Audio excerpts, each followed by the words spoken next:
Hi guys, it's Sam from Creatively Sam's, and today's Tasty Tuesday is a strawberry walnut salad.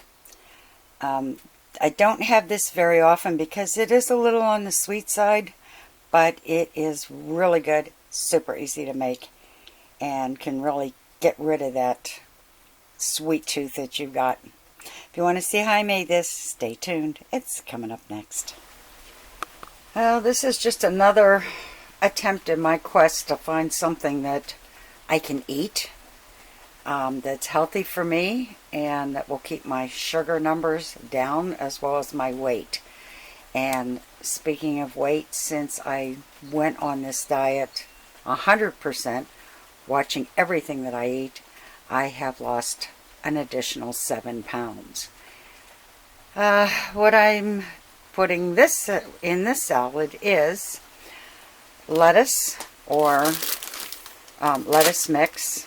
I happen to have half a head of lettuce left, so I'm going to use that. Tomato, I'm going to chop that up. Strawberries. They're in season right now, and hubby brought me a couple of containers.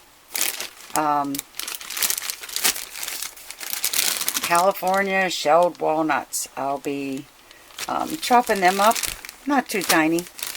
And for this, because of the strawberry, I like a sweeter salad dressing. So I'm using Kraft Creamy Poppy Seed dressing. And basically all I'm going to do is chop everything up, put it in a bowl, and that's going to be my salad.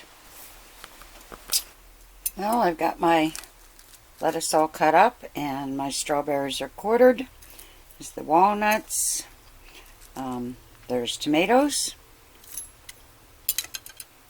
And I'm just ready to put a little bit of the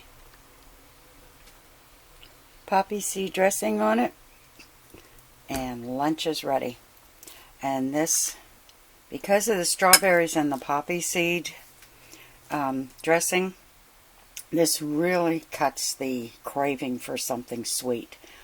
I'm not using too much of the poppy seed dressing because if you look,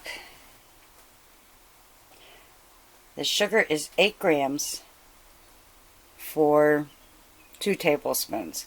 And I really try to keep this low, so I've got about 3/4 of a tablespoon, maybe a full tablespoon. But yeah, this is a good one for lunch. And I've also been known to have it without the dressing, and it's pretty good that way too. So, if you like what you saw, give it a thumbs up, subscribe, and happy creating, everyone.